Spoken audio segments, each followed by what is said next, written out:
አክሱም የጥንታዊ ኢትዮጵያ ስልጣኔ እምብርት፣ የጠንካራ መንግስታዊ አስተዳደር ማዕከልና የድንቅ ባህል መድረክ እንደነበረች ይታወቃል። የታቦተ ጽዮን መገኛ፣ የቅዱስ ያሬድ መፍለቂያ፣ የመጀመሪያው ጳጳስ አባ ሰላማ ወይም ፍሬምናጦስ መንበር፣ የዘጠኙ ቅዱሳን በዓት የነበረችው አክሱም በኢትዮጵያ ክርስትና ሃይማኖት ታሪክ ልዩ ክብርና ስፍራ አላት። አክሱም የመጀመሪያዎቹ የሙሐመድ ተከታዮች ከሀገራቸው በተሰደዱበት ጊዜ በእንግድነት ተቀብላ መጠጊያ ስለሆነች በሙስሊሞች ዓለምም ውለታዋ የሚዘነጋ አይደለም። የአክሱም መንግስት በትንሹ ከመጀመሪያው 100 ክፍለ ዘመን ጀምሮ መኖሩ ሲታወቅ ጠንካራ መሪዎችና የራሱ የሆነ የመገበያያ ገንዘብ እንደነበረው ይታወሳል። በዚሁ በመጀመሪያው 100 ክፍለ ዘመን ዞስካለስ በመባል የሚታወቀው ንጉስ የግሪክ ቋንቋን በደንብ የሚያውቅና የአዶሊስ ወደብን በዋና የንግድ ማዕከል ይጠቀም እንደነበርም ተመዝግቧል። ሰላም ጤና ይስጥልን ውድ አድማጭ ተመልካቾቻችን፣ ይህ የተለያዩ አጓጊና ትኩስ እንዲሁም አስተማሪ መረጃዎችን የምታገኙበት አክሱም ሳውንድ የተሰኘው ቻናላችን ነው።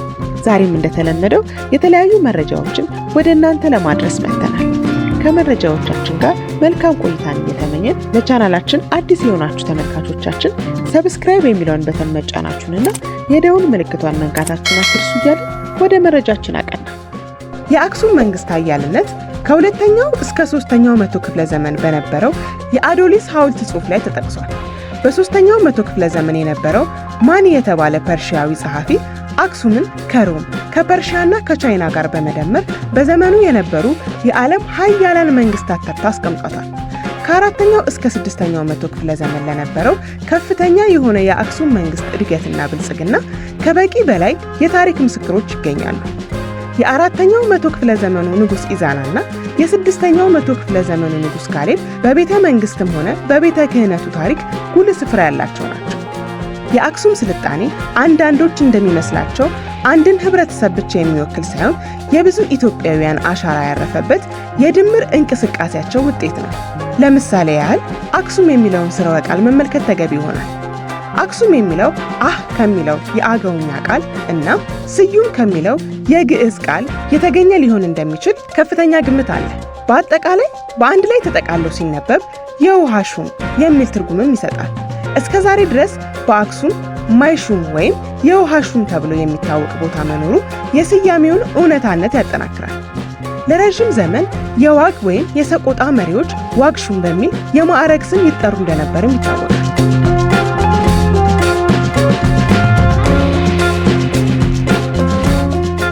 ንግሥተ ሳባ ከአክሱም ነገስታት ሁሉ እጅግ የላቀች እንደነበረች በብዙ የታሪክ ጸሐፊዎች የሚነገርላት ከ1013 እስከ 957 ዓመተ ምህረት ኢትዮጵያንና የመንን በአንድነት ትገዛ ነበር። በንግሥት ሳባ ዘመን የኢትዮጵያ ወሰን በሰሜን እስከ ላዕላይ ግብጽ፣ በምዕራብ እስከ ኒያንዛ ባህር ወይም ነጭ አባይ፣ በምስራቅ ባህረ ኤርትራን ተሻግሮ እስከ የመን ዳርቻ፣ በደቡብ እስከ ማዳጋስካር ነበር። በቀድሞዎቹም ሆነ በአሁኑ ትውልድ በኢትዮጵያውያን አመለካከት የንግሥተ ሳባ ታሪክ በሀገራችን ታሪክ ውስጥ ከፍተኛ ስፍራን ይዞ ይገኛል። ከክርስቶስ ልደት በፊት ባሉት ክፍለ ዘመናት ከነበሩት ነገስታት ውስጥም ዋነኛ እንደሆነች አድርገው ይቆጥሯታል። ከክርስቶስ ልደት 1000 ዓመት ያህል ቀደም ብሎ ከነበሩ ገናና ነገስታት የምትወለደው ንግሥት ማክዳ ንግሥት ሳባ በሚል ስመ ነገስት በአያቶቿ ዙፋን ተቀምጣ በአክሱም መናገሻዋ ኢትዮጵያንና የመንን ትገዛ ነበር። 52ኛ የኢትዮጵያ ንግሥት በመሆን ከአባቷ ከተዋሲያ ዙፋን ከወረሰች በኋላ ጥምር ግዛቶቿን ለ31 ዓመታት ያህል ገዝታለች። ንግሥት ማክዳ በብሉይ ኪዳን ንግሥት ሳባ ተብሎ ከተጠቀሰው ስመ ንግሷ በቀር በሌሎች ስሞችም የታወቀች ናት። በአዲስ ኪዳን ደግሞ ንግሥት አዜብ በመባል ትታወቃለች። ትርጉሙም በግዕዝ የደቡብ ንግሥት ማለት ነው። ይህም ስም ሊሰጣት የቻለው ከኢየሩሳሌም በስተደቡብ በሚገኙ ሀገሮች በኢትዮጵያና በየመን ላይ በመንገሷ ነበር። በክብረ ነገሥት ማክዳ ተብላ ትጠራለች። የዚህም ትርጉም የንጉሥ መመርኮዣ ማለት ሲሆን ስያሜውም ከነገሥታት ዘር የተወለደች ሲሉ አባትና እናቷ ያወጡላት ቀዳማዊ ስሟ ነው። ንግሥት ሳባ ታታሪ ንግሥት በመሆኗ የንግድ መስመሩን እስከ ኢየሩሳሌምና ህንድ የሚዘልቀውን የንግድ ድርጅቷ እንዲስፋፋና እንዲጠናከር አድርጋለች። ከነዚህ ሀገሮች ብዙ ነጋዴዎች ወደ ኢትዮጵያ ይመላለሱ ስለነበር ከኢትዮጵያ የሚገኘውን ልዩ ልዩ ዕንቁና አልማዝ እንዲሁም ወርቅና ዝባድ እየገዙ ወደ ሀገራቸው ይወስዱ ስለነበር የኢትዮጵያና የንግስት ሳባን ዝና በዓለም ሁሉ ላይ ሊያሳውቁ ቻሉ።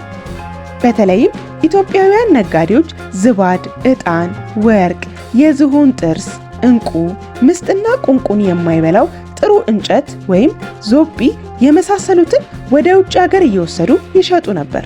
የንግድ እንቅስቃሴውንም የተመቻቸ ለማድረግ የሚረዷትን 73 መርከቦችና 520 የግመል ግትልትል ነበራት። እነኚህ መጓጓዣዎችና የንግዱ እንቅስቃሴ ታማኝ ሚኒስትሯ እንደነበር በሚነገርለት በብልሁና ዘደኛው በታምሪን ቁጥጥር ስር ነበሩ።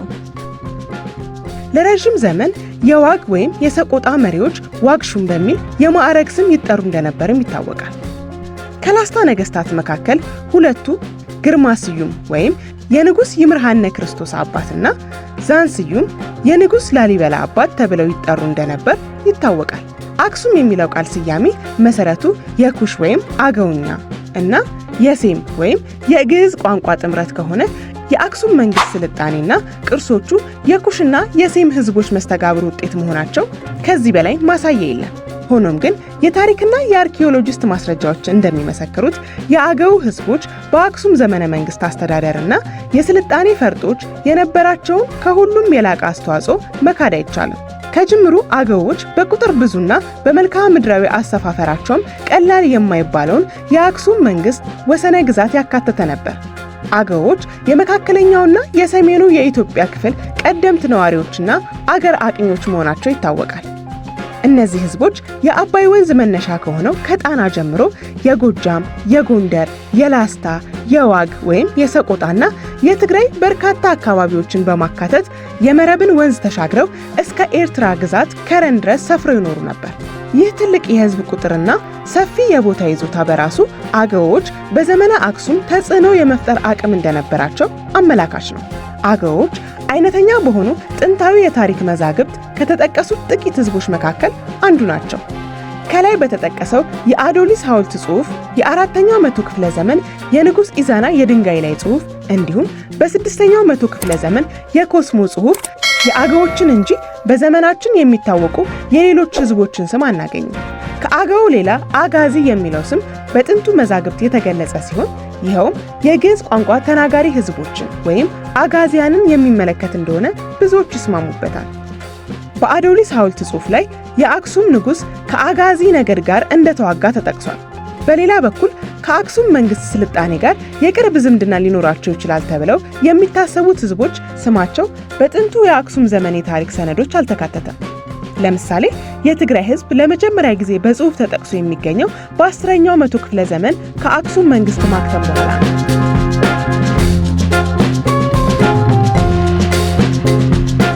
አገዎች በአክሱም መንግስት የባህል፣ የምጣኔ ሀብትና የፖለቲካዊ እንቅስቃሴ ውስጥ ጉልህ ድርሻ እንደነበራቸው የሚጠቁሙ አያሌ ማሳያዎች አሉ። ከነዚህም አንዱ አገዎች በአክሱም መንግስት በከፍተኛ የአስተዳደር ኃላፊነት ያገለግሉ እንደነበር የሚያስረዳው የኮስሞስ ጽሑፍ ነው። በዚህ የታሪክ ሰነድ ላይ እንደተገለጸው በንጉስ ካሌብ ዘመነ መንግስት ከፍተኛ ኃላፊነትና እምነት የሚጠይቀው ረጅም የወርቅ ንግድ መተላለፊያ መስመርን የሚቆጣጠረው የአገው ሰው ነበር።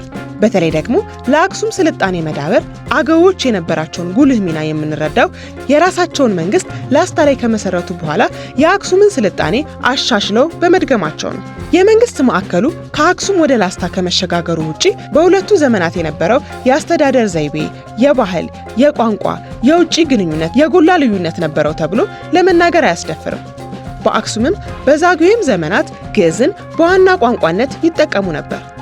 በአክሱምም በዛጉዌም ዘመናት ቤተ መንግስትና ቤተ ክህነት እጅግ የጠበቀ ግንኙነት ነበራቸው። በእርግጥ በዛጉዌ ዘመን ነገስታት ካህናትም ተፈጥረዋል። የአክሱም ነገስታት በተለይ ከግብፅና ከኢየሩሳሌም ጋር የነበራቸው ግንኙነት በዛጉዌ ዘመንም ተጠናክሮ ቀጥሏል። የአክሱም ዘመን የህንፃ አሰራር ጥበብ በዳበረ መልኩ በዛጉዌ ዘመንም ተንጸባርቋል። አገዎች የአክሱም መንግስት አካል ስለነበሩ ድሮም የሚያውቁትን የኪነ ህንፃ ስራ በረቀቀ መንገድ በላስታ ላይ አሳይተዋል። በተለይ ደግሞ የቅዱስ ይምርሃነ ክርስቶስና የቅዱስ ላሊበላ አብያተ ክርስቲያናትን ስንመለከት ከአክሱም ዘመን የህንፃ ጥበብ ጋር ያላቸው የቅርብ ዝምድና ሁለቱም ከአንድ ምንጭ የተቀዱ መሆናቸውን ለመረዳት አያዳግትም።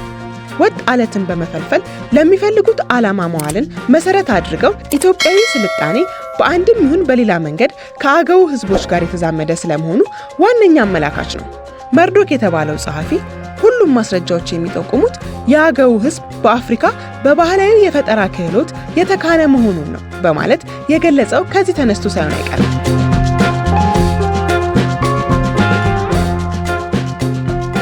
እንግዲህ ለዛሬ ያዝንላችሁ የታሪክ ዳሰሳ ይህንን ይመስል ነበር።